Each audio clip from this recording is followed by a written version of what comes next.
Welcome back, Stasa23 here, back again with some knife therapy, and today we're going to go through my top 5 user knives. This was a tag started by, I think, Professor EDC. I was tagged by Metal Complex. I appreciate the tag, and I want to tag any other channel that watches my videos that hasn't done this yet, because I don't know who all's done it and who hasn't. If you want to do it, so you can say I tagged you. So we're going to get started. I use a lot of my knives for just enjoyment. So, you know, I rotate through so many knives. It's kind of hard, but there are some knives that, you know, I will tend to gravitate toward whenever I need to do a certain thing. So that's what we're going to talk about today, those 5 knives. And let's get started. The first one. Okay, I got 2 knives up here. It's because it was very tough to pick this. This is the Quiet Carry Waypoint and the Quiet Carry Drift, the version 2 with the thumb studs on it. Basically, these knives are my anywhere, anytime knives, I call them. Anytime I go camping, anytime I go to the camp, anytime I go fishing. In the South, we have a lot of hot days and a lot of humidity. So I got to be careful sometimes on a very hot day if I know I'm going to be sweating, because if the knife isn't set up for these humid environments, they will rust no matter what I put on them. These 2 knives, I know I don't have to worry about that. Titanium frames, phosphor bronze washers. Both of them are in Vanex Super Clean. You don't have to worry about that rusting. The hardware is either titanium or marine grade stainless. So there's not much to worry. I mean, I've used this one a whole bunch on a bunch of camping trips. It's thin, lightweight, thin blade stock, so it's super slicey. Vanex holds a good edge. And those phosphor bronze washers, the action on this thing is so smooth. Nice. You have pretty much, you have a very minimal footprint. I mean, look how thin that is. And in this dimension as well. Came with a wire pocket clip like this one. I prefer, this is the KC Lynch wire clip replacement for Spyderco knives. I had to modify it a little bit, but I just prefer it. Just because for some reason, the back part of this clip on this knife, it would give me a hot spot just whenever I was doing, you know, some like harder cuts. So I just decided to change it out. It wasn't, you know, terrible, but, you know, I just like to make it, if I can make it a little bit more comfortable, I will. I think the knife's attractive. It's pretty, like, simple looking. I love Quiet Carry. I think I've owned pretty much every one of their designs. This one has probably been used more, but being that I've gotten this one more recently. This one's got a higher flat grind. It's a little bit better of a slicer, but this one has more blade shape. I absolutely love this texture. As of late, this one's been getting carried more, but this one has more use on it. So if I'm going to have to choose between the 2 as of right now, I'm going to go with the Drift just because it's a newer one, and here lately it went on my last few fishing trips. And it's just an awesome knife. Now, they're not cheap. They're a small company making small batch knives. So, therefore, when you're using steels like Vanex, which is pretty expensive, and, you know, your quantity is not that great when you're getting them made by an OEM, the price tag is going to be up there. So, I don't know the price offhand. If you ever want one of these, you see them in stock because they always do more runs. You got to jump on it. And I've had this one for a while. I think this one's wearing its 3rd edge, and it gets used an awful lot. Mainly, like I said, on fishing trips and camping and stuff like that. Comfortable in hand. I like that forward choil on this one. And like I said, on the Waypoint, I do like the fact of how skinny it is in the closed position. It's comfortable. Both of them, you can't go wrong, but right now, being that this one's a newer one, I've been carrying this one more and very, very much enjoying this one. It's just hard to not grab it when I know I'm going to be doing those tests that could ruin a knife that's not, you know, the best. It's either not a stainless or it's not super corrosion resistant. So there you go. That's my number one. All right, being that I like slicers a lot, my first three are the ones I grabbed for when I need a slicey blade. Next up, number two is my Millet Knives Torrent. Love the fact that it's a USA-made knife. My particular Torrent is now an excellent slicer because of BGM knives. I have that beautiful BGM knives regrind on here. And for some reason, I'm guessing, being that I avoided the warranty whenever you do that, but it's okay with me because I like to use my knives. And whenever I have, a designated slicer or something like this, I enjoyed this knife. I just stopped carrying it because it had a very, very shallow hollow grind on it. Now it's got a nice thin flat on there. I carry this one when I want a nice, super slicer, but still fairly strong because you still have that thick blade stock there. It's comfortable in hand. I love the fact that they put such a long blade in. It doesn't even look like it would fit all in that handle. Perfect 1-to-1 blade to handle ratio, and you don't have to worry about coming in contact with the tip of that blade. They did a lot of things right on this one. You have the lock bar cut out on the inside. Action on this thing is just stellar. And I mean, look at this. Watch how smooth. Whoop. You can spidey flick it, and it's comfortable in hand, at least for my hands. And that's the whole slicer, but a little bit strength with that added strength, having that thicker blade stock.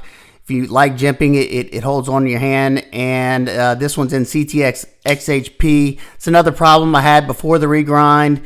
They had a blasted stonewash finish on that XHP, and it constantly rusted on me. Now that I have this nice satin finish that he put on BGM knives put on here, haven't had another issue with it at all. So there you go. That's number two, my Millet Knives Torrent. All right, number three was a tough one. It went between three knives, and we're gonna talk about that. It was out of my Spyderco Delica in K390 steel that I just put a nice stupid edge on there. The thing is ridiculously sharp. Out of that knife with my aftermarket micarta scales that I got off of Amazon.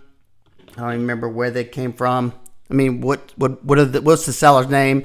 And also my Spyderco PM2 with the S45 VN steel. I've been really enjoying that steel. I've sharpened this one quite a few times just to see how, if the edge retention got any better, and it has. Both of these are good slicers. The Delica is a little bit better of a slicer, mainly because you have a little bit thinner, actually a good bit thinner of the blade stock on the Delica. So, if it's coming out of these two slicing capabilities, I'm going to go for the Delica. But I did like how you have a little bit better of a blade. But this one wasn't getting carried as much because the regular scales that come on here, the ergos just weren't good for my hands. They weren't comfortable, especially the original scales of those green ones that came with this because it was that Sprint run. This wasn't the ones that come out now standard. But these Flytanium scales were a complete game changer. It makes this knife contoured now, and it's way, way more comfortable. And I love my micarta, the grip. I have a Lynch deep carry clip on there. The ergo, especially in that choke up position, I've been using this one a whole lot, and it's actually been getting more use than the Delica, and I think it's because of those new scales, but you never know with that new edge on here. This one with that K390, that K390 is going to last far longer than the S45, at least in my opinion. But that's not the two that ended up making that number three spot. The one that beat them both was the TRM Atom.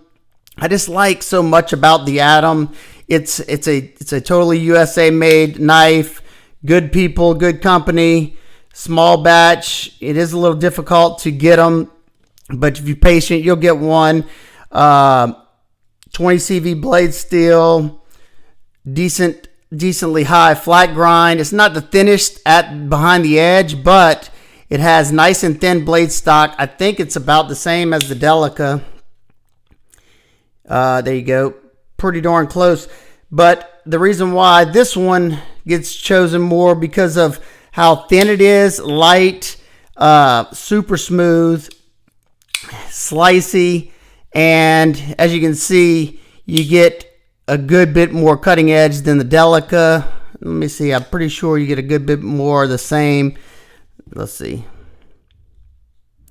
You get more, yeah, more cutting edge than the Power 2. So this is my number 3, at least the one that I've been carrying here more often, but you never know, these two could take that spot because this one's freshly sharpened and these scales just made such a big difference. But I did have to do a lot to make this one the way I wanted it. So there you go. That's my number 3, the TRM Atom. Excellent, excellent knife. This is, I think, the Starry Nights G-Carta or something like that. Beautiful mic-card on there. Absolutely love that. Look at that side profile. Yummy. Nice deep carry pocket clip. Only thing this is, I think, right hand tip up only. Super smooth action on mine. Mine's been used and broken in very, very nicely. All right, my number 4 and then my number 5. Those are my harder use knives that I'm gonna grab if the tasks are a little bit tougher than I want to have that super slicer. And my first up and number 4 spot is my Microtech Socom. I love this knife. Wait, it's not even fitting in the frame. When I first got it, I had some issues. I think it had a burnt edge on there pretty bad, and it just kept chipping on me. I could have sent it back, but I just chose to keep using it, and I sharpened it I think I've sharpened this thing like 7 times, and now it's holding an edge very nicely. M390 blade steel, nice attractive stonewash finish on there. This one's from 2018. This is an excellent example of a hard use knife. You got these big old beefy external stop pins, which just means that the stop pins come in contact with the scales, and that gives you a lot of side to side rigidity. You know, like if you're going to be doing some light prying, it's not, that blade's not going to flex. You cannot get any movement left to right whatsoever on this knife. The action on this thing is outstanding. You have super thick blade stock, but they still give you a nicely tapered down flat grind that comes down to a nice, decently thin edge. So you get the best of both worlds. You get that nice, excellent slicer, but then you get the robust nature of that thicker spine. You know, if you had to put that knife in there and just do some light prying, if you had to, you know, like if your life depended on it or something like that. I'm not saying go do that, but if you need to, you could. Look how beefy that pivot is. They just did pretty much everything that you could do with, you know, with a folding knife to make it super secure. They also have these, as you can see, 1, 2, 3, 4 like standoffs, but it's in a clamshell style, which is also going to keep that side to side force in check. Excellent. I could definitely do without the glass breaker, but at least it's very low profile. The sounds that this thing makes is just a joy every time I open it. I use this one an awful lot whenever I'm just not sure what I could come into, especially if I'm, you know, leaving the house and I'm going somewhere where I think I might need a knife. This is the one I usually grab and pick up. So there you go. That's my number 4, the Microtech Socom. These are also done in small batches. So if you ever see one and you ever wanted one, just jump on it. You know, if you don't end up liking it, you could easily sell it. So I tell that to anybody who asks me about this knife. They like the aesthetics and they want to try it out. Just do it if you ever see one, because you could easily sell it online. So there you go. That is my number 4 pick. All right, my number 5 was also a toss-up between 2 knives, and that was between the Spyderco Gale Bradley 2 and the Cold Steel American Lawman. I use these a good bit, and they're, you know, pretty different knives. You know, I know, of course, the Lawman's going to be a stronger knife. That axis lock is way stronger than this liner lock. It's been tested. They have about the same side to side, you know, strength. If I had to take a wild guess there, I'm not an engineer or anything like that. But they're both rock solid when it comes to lockup side to side. They're both on phosphor bronze. This one has that thin Teflon washer on top of the phosphor bronze, so it has a different kind of smoothness. The Gale Bradley's very, very smooth. The thing I like about the Gale Bradley is the ease of opening, smooth action on just the Teflon washers. I can also spotty flick it, comfortable ergos. I love this little ramp right here with that mild jimping that does its job. And it has an excellent hollow grind on here that allows it to slice very well. It's wearing my edge. And the Lawman, it's not the best slicer. It's rather thick behind the edge, but it does a good job. With the Lawman, instead of a polished edge on mine, I bring mine to a 600 grit, and I do a light stropping on it because I want to keep it nice and toothy. I find that the Lawman works great with that. Now this one is an S35 with the DLC finish on there. Good ergos on the Lawman. The Lawman is very light because it's just G10 slabs. There is no liners in there. I hate the pocket clip on most cold steels, so I was able to put this Lynch deep carry clip on here whenever I used just those 2 screws, and it's nice and solid. It's not moving whatsoever. I did have to put a piece of the other clip under. I cut it and put it underneath there so that gap didn't mess with it. I love the forward finger choil on this one, and you know, if I know I'm gonna do a tougher task, I'll probably go for this one.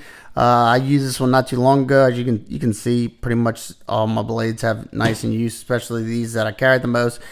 But I tend to grab the Gale Bradley more. I think it's an attractive knife. Now, I did modify mine a good bit. It's wearing sharp dress knives, micarta scales. I think that just really transformed the knife.